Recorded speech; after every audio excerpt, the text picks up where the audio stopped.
अस्सलाम वालेकुम गाइस, मेरा नाम है अब्दुल्ला कैसर और आप देख रहे हैं मेरा यूट्यूब चैनल। आज की इन्फॉर्मेशन में लेके आया हूँ स्किल असेसमेंट से रिलेटेड। ऑलरेडी मैंने अपने चैनल पे एक वीडियो अपलोड की थी स्किल असेसमेंट से रिलेटेड कि आप अपनी डिग्रीज़ को कैसे असेस करवा सकते हैं। बट कुछ लोगों के क्वेश्चंस थे जिनके पास बीएस टेक्नोलॉजी की डिग्री है या डिप्लोमा है या कोई ट्रेड कोर्स है, तो वो कैसे अपने डिग्रीज़ को असेस करवा सकते हैं। तो अगर आपने इंजीनियर ऑस्ट्रेलिया के थ्रू अपनी असेसमेंट अप्लाई करनी है तो वो रिक्वायरमेंट उनकी ये है कि अगर आपके पास बीएस टेक्नोलॉजी या पीईसी या वाशिंगटन अकॉर्ड नहीं है तो आपको आपका एक्सपीरियंस शो करना लाजमी है कि आपने बीएस टेक्नोलॉजी के बाद 2 या 3 साल का या जितना भी आपका एक्सपीरियंस हो वो क्लेमेबल हो, कि आपके पास पूरी उनकी डॉक्यूमेंटेशन होनी चाहिए। और डॉक्यूमेंट्स में क्या क्या रिक्वायर होते हैं असेस करवाने के लिए, उसमें सबसे पहले आपका एक्सपीरियंस लेटर होता है। आपको एक्सपीरियंस लेटर चाहिए होगा अपनी कंपनी से। The second thing is pay slip, आपको पे स्लिप चाहिए होंगी। Third thing is bank statement, आपकी प्रॉपर जो पे है वो बैंक में ट्रांसफ़र होनी चाहिए। क्योंकि मोस्टली लोग जो हैं वो ये क्वेश्चन कर रहे होते हैं कि उनकी जो है वो कैश इन हैंड सैलरी मिलती थी, तो मोस्टली बैंक स्टेटमेंट जो है ना वो बड़ा इंपॉर्टेंट डॉक्यूमेंट है, उसकी बिहाफ पे वो रिजेक्शन लगा देते हैं। तो आपकी बैंक स्टेटमेंट जो है वो प्रॉपर मेंटेन होनी चाहिए।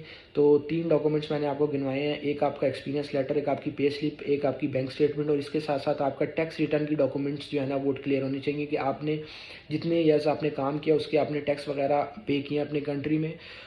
तो वो अगर आपने पे किए हुए हैं तो आप उसकी टैक्स रिटर्न की जो डॉक्यूमेंट्स हैं वो भी सबमिट करवा सकते हैं, एफबीआर रिपोर्ट्स वगैरह और इस तरह की चीज़ें। जिसके बाद आपका जो है वो आप अप्लाई करते हैं और आपका असेसमेंट हो जाती है, आपकी डिग्री की भी और आपकी एक्सपीरियंस की भी। और अगर आपका एक्सपीरियंस 3 साल का है तो आपको 5 पॉइंट्स मिलेंगे। अगर आपका एक्सपीरियंस 5 साल से ज़्यादा है तो आपको 10 पॉइंट्स मिलेंगे। तो पॉइंट्स ब्रेक डाउन भी मैं बता देता हूँ कि अगर आपकी बैचलर डिग्री है, अगर आप बैचलर के बाद अप्लाई कर रहे हैं तो आपको 15 पॉइंट्स बैचलर के मिलते हैं। अगर आपकी डिप्लोमा की डिग्री है तो आपको 10 पॉइंट्स मिलते हैं डिप्लोमा के। तो अगर आपने एक्सपीरियंस 3 साल का असेस करवा रहे हैं उसके 5 पॉइंट मिल जाएंगे, अगर नहीं है एक्सपीरियंस तो नहीं मिलेंगे। और अगर आप 5 साल का करवा रहे हैं तो आपको 10 पॉइंट मिलेंगे। आपके पीटी में अगर 6 बैंड है तो कोई पॉइंट्स नहीं। अगर आप 7 ले लेते हैं आइल्स में या पीटी में तो आपको 7 ऑल चाहिए होंगे। हर मॉड्यूल में 7 बैंड रिक्वायर्ड है, तो ओवरऑल भी 7 होने चाहिए, तो 10 पॉइंट मिलते हैं। और अगर आप 8 ले लेते हैं तो आपको उसके 20 पॉइंट्स मिलते हैं। इसके साथ साथ आपकी एज के पॉइंट्स होते हैं। अगर आप बिटवीन 25 टू 33 हैं तो आपको एज के 30 पॉइंट्स मिलते हैं। अगर आपकी एज 25 से लेस है या 33 से ज़्यादा है तो उसी तरह पॉइंट्स कम होते जाते हैं। तो मोस्टली लोग बिटवीन 25 टू 33 ही अप्लाई करते हैं क्योंकि उनकी बैचलर डिग्री इसी एज में कंप्लीट होती है। और आफ्टर असेसमेंट को लोग अप्लाई करते हैं तो उनको एज के पॉइंट्स 30 मिलते हैं। और अगर आपका मैरिटल स्टेटस, अगर आप सिंगल हैं तो आपको 10 पॉइंट्स आपके सिंगल होने के मिलेंगे। बट अगर आपका चेंज हो गया, आप की स्पाउस हैं, तो उसमें ये होता है कि अगर आपकी स्पाउस ने भी वो 10 पॉइंट्स जो आपके जाते हैं वो आपको किस तरह वापस लेने होते हैं, उसमें आपकी स्पाउस को पीटी देना पड़ता है या इंग्लिश प्रोफिशिएंसी टेस्ट जो है वो क्लियर करना होता है विद 6 बैंड्स के साथ।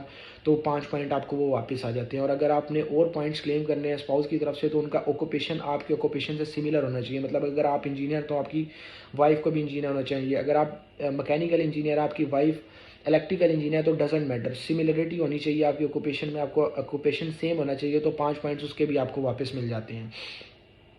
और इसके साथ साथ आप नाटी दे सकते हैं, नाटी के भी 5 पॉइंट्स हैं, ये भी एक इंग्लिश टेस्ट है, उसमें भी आपको 5 पॉइंट्स मिल जाते हैं अगर आपने वो क्लियर कर लिया। 65 पॉइंट्स जो है वो मिनिमम एलिजिबिलिटी क्राइटेरिया है किसी भी वीज़ा अप्लाई करने के लिए। अगर आप 491 अप्लाई कर रहे हैं तो आपको उसके 15 पॉइंट्स मिलते हैं स्टेट नॉमिनेशन के लिए। अगर स्टेट ने आपको नॉमिनेट कर लिया, इनवाइट दे दिया, तो आपको 15 पॉइंट स्टेट नॉमिनेशन के भी मिल जाएंगे। But if you are applying for 491 visa, अगर आप 190 अप्लाई कर रहे हैं तो उसके 5 पॉइंट्स मिलते हैं। अगर आप 189 अप्लाई कर रहे हैं वो फेडरल गवर्नमेंट वीज़ा, उसके कोई पॉइंट्स नहीं। और 65 मिनिमम पॉइंट्स है, वो आप किस तरह कर सकते हैं। आपकी एज के 30 पॉइंट्स हो गए, उसके बाद आपकी डिग्री के 15 पॉइंट्स हो गए, 45 पॉइंट्स। उसके साथ साथ अगर आप सिंगल हैं तो 10 पॉइंट आपको वो मिल जाते हैं, 55। और अगर आपने पीटी में 7 बैंड ले लिया या इस तरह तो आपको 10 पॉइंट उसके भी मिल जाते हैं।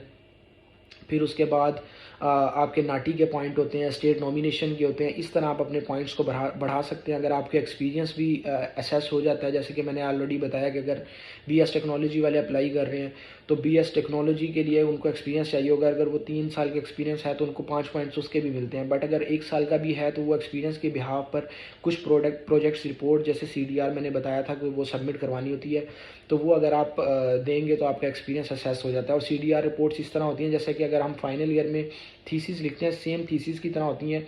एक प्रोजेक्ट वो काउंट हो जाता है, उस प्रोजेक्ट और उसकी जो थीसिस रिपोर्ट होती है वो आप सबमिट करवा सकते हैं। और उसके साथ साथ आपको 2 और प्रोजेक्ट पे काम करना होता है और उसकी थीसिस रिपोर्ट सबमिट करवानी होती है। तो CDR is like thesis report.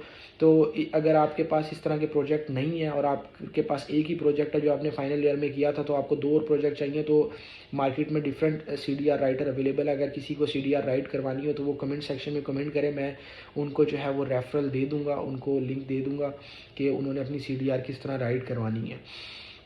तो ये सारा तरीका है अपनी एक्सपीरियंस असेस करवाने का और पॉइंट्स ब्रेक डाउन का। तो जो लोग इन चीज़ों पर तैयारी कर रहे हैं, आई होप उनको ये वीडियो समझ आई होगी और इन्फॉर्मेटिव लगी होगी। तो मेरे चैनल को सब्सक्राइब करें, लाइक करें। इंशाल्लाह मिलते हैं मेरी नेक्स्ट वीडियो में, तब तक अस्सलाम वालेकुम।